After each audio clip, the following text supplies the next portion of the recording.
Congress party की सरकार को 2 साल पूरे हुए हैं। कर्नाटक राज्यದಲ್ಲಿ ಕಾಂಗ್ರೆಸ್ ಸರ್ಕಾರ 2 ವರ್ಷದ ಅವಧಿನ ಈಗ ಪೂರ ಮಾಡಿದೆ। और हमने चुनाव के समय आपसे वायदे किए थे। ನಾವು ಕೂಡ ಚುನಾವಣೆಯ ಸಂದರ್ಭದಲ್ಲಿ ತಮ್ಮೆಲ್ಲರಿಗೂ ಕೂಡ ಹಲವಾರು ಆಶ್ವಾಸನೆಗಳನ್ನು ಕೊಟ್ಟಿದ್ದೆವು।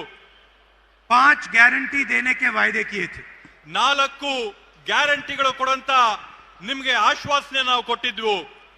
बीजेपी के लोगों ने कहा कि कांग्रेस पार्टी ये काम पूरा नहीं करेगी। ಬಿಜೆಪಿ ಪಾರ್ಟಿ ಅವರು ಹೇಳಿದ್ರು ಕಾಂಗ್ರೆಸ್ ಪಕ್ಷ ಕೊಟ್ಟಂತ 5 ಆಶ್ವಾಸನೆಗಳನ್ನ ಯಾವುದೇ ಕಾರಣಕ್ಕೂ ಅವ್ರ ಕೈಲಿ ಈಡೇರಿಸಕ್ಕೆ ಸಾಧ್ಯ ಇಲ್ಲ ಅಂದ್ರು। प्रधानमंत्री ने कहा कि ये काम नहीं किया जाएगा। ಪ್ರಧಾನಮಂತ್ರಿ ನರೇಂದ್ರ ಮೋದಿ ಜಿ ಅವರು ಹೇಳಿದ್ರು ಈ ಒಂದು ಕಾರ್ಯಕ್ರಮನ ಕಾಂಗ್ರೆಸ್ ಪಕ್ಷ ಅನುಷ್ಠಾನಕ್ಕೆ ತರಕ್ಕೆ ಸಾಧ್ಯವಿಲ್ಲ ಅಂತ ಹೇಳಿ। हमारा पहला वायदा, पहली गारंटी गृह लक्ष्मी 2000 रुपए प्रति महीना 1 करोड़ महिलाओं को। ನಮ್ಮ ಮೊದಲನೇ ಆಶ್ವಾಸನೆ ನಾವು ಕೊಟ್ಟಂತ ಮೊಟ್ಟ ಮೊದಲನೇ ಗ್ಯಾರಂಟಿ ಗೃಹಲಕ್ಷ್ಮಿ ಯೋಜನೆಯನ್ನ ನಾವು ಘೋಷಣೆ ಮಾಡಿ ಕರ್ನಾಟಕ ರಾಜ್ಯದಲ್ಲಿರ್ತಕ್ಕಂತ 1 ಕೋಟಿ ಕುಟುಂಬಗಳ ಮಹಿಳೆಯರಿಗೆ 2000 ರೂಪಾಯಿನ ಪ್ರತಿ ತಿಂಗಳು ಕೊಡಂತ ಘೋಷಣೆ ಮಾಡಿದ್ವು।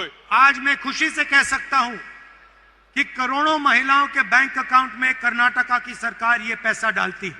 ಇವತ್ತು ನಾನು ಅತ್ಯಂತ ಸಂತಸದಿಂದ ಹೇಳ್ತಾ ಇದ್ದೀನಿ, ಕರ್ನಾಟಕ ರಾಜ್ಯದ ಕಾಂಗ್ರೆಸ್ ಸರ್ಕಾರ ಕೋಟ್ಯಾಂತರ ಹೆಣ್ಣು ಮಕ್ಕಳ ಖಾತೆಗಳಿಗೆ ನೇರವಾಗಿ 2000 ರೂಪಾಯಿ ಪಾವತಿ ಮಾಡ್ತಾ ಇದೆ ಅಂತ ಹೇಳಿ। दूसरा वायदा गृह ज्योति, करोड़ों परिवारों को 200 यूनिट बिजली के फ्री में। ನಾವು ಕೊಟ್ಟಂತ ಎರಡನೇ ಆಶ್ವಾಸನೆ ಗೃಹ ಜ್ಯೋತಿ ಯೋಜನೆ ಅಡಿಯಲ್ಲಿ ಕೋಟ್ಯಾಂತರ ಕುಟುಂಬಗಳಿಗೆ ಪ್ರತಿ ತಿಂಗಳು 200 ಯೂನಿಟ್ ಉಚಿತವಾಗಿ ವಿದ್ಯುತ್ ಕೊಡ್ತೀವಿ ಅನ್ನಂತ ಆಶ್ವಾಸನೆ। ये भी वायदा हमने पूरा किया। ಈ ಒಂದು ಆಶ್ವಾಸನೆನ ಕೂಡ ನಾವಿವತ್ತು ನಿಮ್ಮ ಮುಂದೆ ಈಡೇರಿಸಿದ್ದೇವೆ। तीसरी गारंटी अन्नभाग्य, 4 करोड़ लोगों को 10 केजी अनाज।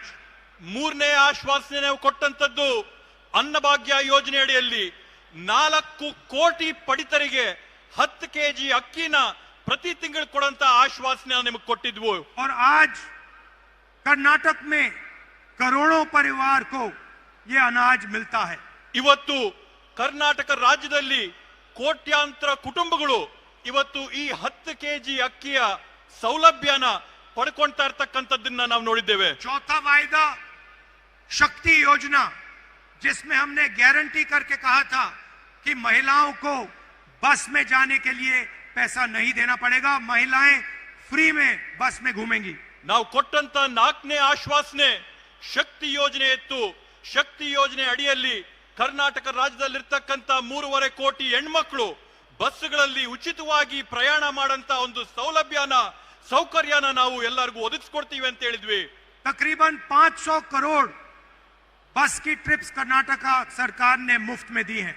ಇವತ್ತಿನ ಕಾಲಘಟ್ಟಕ್ಕೆ ಕರ್ನಾಟಕ ರಾಜ್ಯದಲ್ಲಿ 500 ಕೋಟಿ ಉಚಿತವಾದಂತ ಪ್ರಯಾಣಗಳನ್ನ ಕರ್ನಾಟಕ ರಾಜ್ಯದಲ್ಲಿರ್ತಕ್ಕಂಥ ಹೆಣ್ಮಕ್ಳು ಪೂರೈಸಿದ್ದಾರೆ ಅಂತ ಹೇಳಿ ಹೆಮ್ಮೆಯಿಂದ ಹೇಳ್ತೇವೆ। और 5वां वायदा युवा निधि स्कीम, जहां हम 3 लाख युवाओं को महीने का 3000 रुपए देते हैं। 5ನೇ ಯೋಜನೆ ನಾವು ಹೇಳಿದ್ದಂತದ್ದು ಯುವ ನಿಧಿ ಯೋಜನೆಯಲ್ಲಿ ಕರ್ನಾಟಕ ರಾಜ್ಯದಲ್ಲಿರ್ತಕ್ಕಂಥ 3 ಕೋಟಿ ಯುವಕರಿಗೆ ನಾವು ಪ್ರತಿ ತಿಂಗಳು 3000 ರೂಪಾಯಿಗಳನ್ನ ಅವ್ರ ಖಾತೆಗೆ ಪಾವತಿ ಮಾಡುವಂತದ್ದು। हमने आपसे कहा था।